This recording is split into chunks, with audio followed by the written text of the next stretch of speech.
Hi friends, welcome to digital Telugu techs Photoshop 7.0 next లెసన్కి స్వాగతం. ఈ వీడియోలో మనం లేయర్ ప్యానల్స్ గురించి చూద్దాం.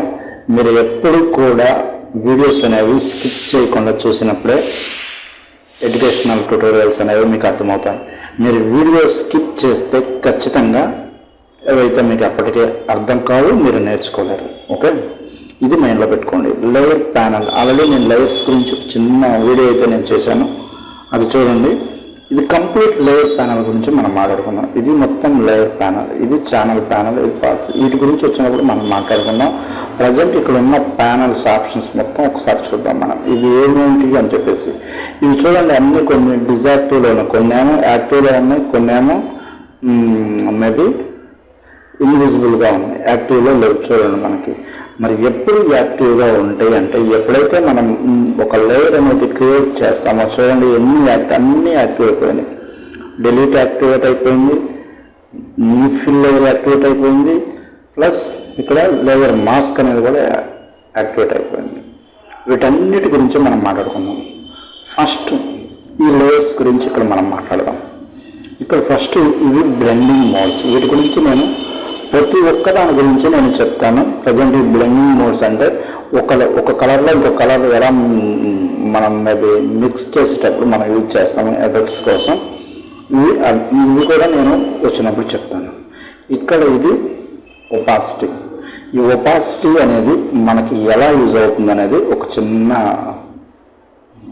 నేను కంట్రోల్ ఎక్స్పైస్. ఇది ఒపాసిటీ 100%లో ఉంది. దీని కలర్ కొంచెం మనం తగ్గించాలి అనుకున్నప్పుడు చూడండి, డిమ్ చేసేయచ్చు. ఓకే, ఇది 100% ఒపాసిటీ, ఇది 0%. 0% అంటే మనకి ఏమి కనిపించదు. ఇది 28, 54, 70, 100. ఓకే, ఇది ఒపాసిటీ. అలానే ఇక్కడ కొన్ని లాక్ పొజిషన్స్, దాని కింద ఫిల్ అయితే ఉంది. ఇది కూడా మీకు సేమ్ ఒపాసిటీ లాగే ఉంటుంది, బట్ ఒపాసిటీ అయితే కాదు. ఓకే, ఈ ఫిల్ ఆప్షన్ కూడా మీకు చాలా ఇంపార్టెంట్. ఒక్కొక్కసారి మనం ఒపాసిటీ తగ్గించుకోవాల్సి వస్తుంది, ఒక్కొక్క టైంలో ఫిల్ కూడా తగ్గించుకోవాల్సి వస్తుంది. ఓకే, నెక్స్ట్ ఇక్కడ లాక్ పొజిషన్ ఉంది. ఈ లాక్ పొజిషన్ ఉంది.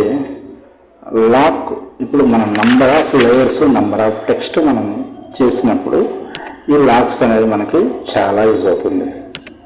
ఇది ప్రజెంట్ ఈ లేయర్ని నేను లాక్ చేద్దాం అనుకున్నాను అనుకోండి, లాక్ చేశాను. ఇక్కడ చూడండి, లాక్ సింబల్ అయితే మనకి వచ్చేసింది.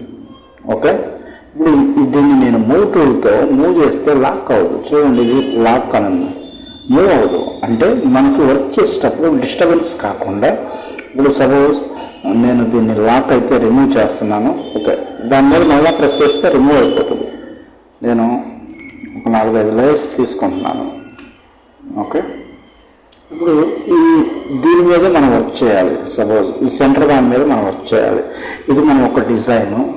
ఈ రెండు లాక్ చేసుకుంటే, సపోజ్ నేను దీన్ని సెలెక్ట్ చేశాను అనుకోండి, దీని మీద వర్క్ చేయాల్సి వచ్చినప్పుడు ఇది కూడా మనకి డిస్టర్బెన్స్ అవుతుంది. దీన్ని లాక్ చేసేయండి ఫస్ట్.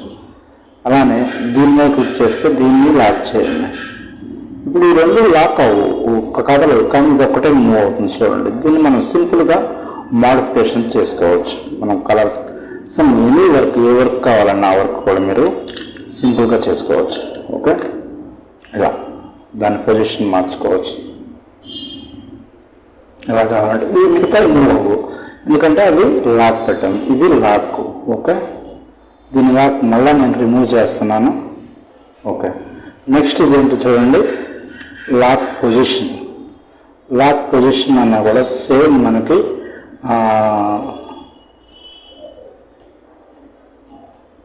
చూడండి, లాక్ అయితే ఓపెన్ అవ్వట్లేదు. ఇది కూడా సేమ్. నెక్స్ట్ వచ్చేసి ఇక్కడ మనకి lock image pixels. Same only మనం ఇమేజెస్ని లాక్ చేయాలన్నా, లేకపోతే ట్రాన్స్పరెంట్ పిక్సెల్స్ ఒకే కలర్ ఉన్న వాటిని లాక్ చేయాలన్నా, ఇప్పుడు చూడండి, ఒకే కలర్ ఉన్న వాటిని మనం లాక్ చేయాలన్నా కూడా లాక్ అయిపోతాయి. ఓకే,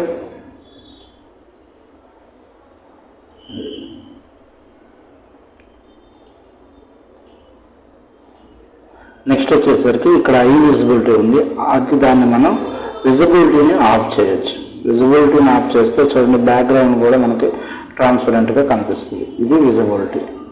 ఓకే, నెక్స్ట్ ఏదైనా మనం లేయర్స్ని లింక్ చేయాల్సి వచ్చినప్పుడు ఇది ఏ లేయర్ని లింక్ చేయాల్సి వస్తుంది అనేది మనకి లింక్ అయితే లేయర్స్ లింక్. ఇది వీటి గురించి కూడా నేను అడ్వాన్స్డ్గా మాట్లాడదాం. ఇది అడ్వాన్స్డ్ టాపిక్స్ ఇవన్నీ కూడా. ఇది ఇక్కడ ఉన్న సేమ్ పొజిషన్, ఒపాసిటీ, ఫిల్, ఈ లాక్, ఈ విజిబిలిటీ. ఓకే, ఎలా లేయర్ డిలీట్ చేయాలో నేను ఆల్రెడీ చెప్పాను ఫస్ట్ వీడియోలోనే. ఓకే, ఇక్కడికి వెళ్ళి మనం ఓకే అన్నా కూడా డిలీట్ అయిపోతుంది. లేదు దీన్ని డైరెక్ట్గా డిలీట్ చేసినా కూడా డిలీట్ అయిపోతుంది. నెక్స్ట్ ఇక్కడ మనకి ఎఫెక్ట్స్ ప్యానల్ ఉన్నాయి చూడండి. ఈ ఎఫెక్ట్స్ గురించి మనం ఒక్కొక్కటి మాట్లాడదాం. ఫస్ట్ ఇది డిలీట్ లేయర్, ఇది న్యూ లేయర్. ఓకే, ఇప్పుడు ఇది గ్రూప్ అనమాట. ఈ గ్రూప్లు ఎందుకు యూజ్ చేస్తాం అనేది కూడా మనం మాట్లాడుకుంటే ఒకసారి ఇప్పుడు నేను ఒక లేయర్స్ అయితే డూప్లికేట్ చేసుకుంటున్నాను. ఈ మొత్తాన్ని మనం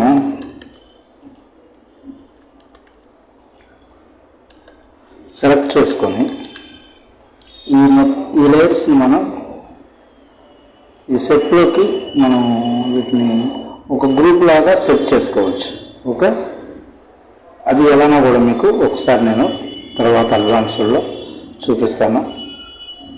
మేబీ ఇక్కడ మనకి మెయిన్ డిసడ్వాంటేజ్ ఏంటంటే నాకు కూడా నేను అడ్వాన్స్డ్ నేర్చుకున్నాను. సో 7.0 అనేది కూడా మనకు కొంచెం టఫెస్ట్ అనమాట. అడ్వాన్స్డ్ మనం వర్క్ చేయడానికి చాలా సింపుల్గా ఉంటుంది, కానీ ఇది 7.0 నేర్చుకుంటే పక్కా అనేది ఎప్పటికీ యూజ్ చేస్తున్నారు అంటే దీని పవర్ అనేది మనకి అర్థమవుతుంది. ఇది డ్యూయల్ కోర్ డ్యూయల్ ఎలాంటి ల్యాప్టాప్లో కూడా మీకు ఇది ఇన్స్టాల్ అవుతుంది. అదే అడ్వాన్స్డ్ సిసి వెర్షన్స్ అయితే i3, i5 కొంచెం అడ్వాన్స్డ్ యూజ్ చేయాల్సి వస్తుంది మనం. ఓకే, సో బెస్ట్ 7.0 అనేది. దీంట్లో కొంచెం మనం ఏదైనా అడ్వాన్స్డ్లో నేర్చుకున్నప్పుడు 7.0 అనేది కొంచెం టఫే, కాకపోతే నేర్చుకుంటే బాగుంటుంది. ఓకే, నెక్స్ట్ ఈ లేయర్ ప్యానల్లో ఉన్న ఈ ఎఫెక్ట్స్ గురించి కానీ, మాస్కింగ్ గురించి కానీ, ఇక్కడ న్యూ ఫుల్ లేయర్ అడ్జస్ట్మెంట్, ఇది క్రియేటివ్ న్యూ లేయర్, ఇది మీకు అన్నీ తెలిసినవే. ఈ మూడు అయితే మనం చెప్పాల్సిన అవసరం లేదు. ఇక్కడ ఉన్న మూడు మాస్కింగ్, ఎఫెక్ట్స్, వీటి గురించి మనం నెక్స్ట్ వీడియోస్లో అవే చెప్పుకుందాం. ఓకే, ఫస్ట్ ఎఫెక్ట్స్ ప్యానల్ గురించి చెప్పుకుందాం. Thank you.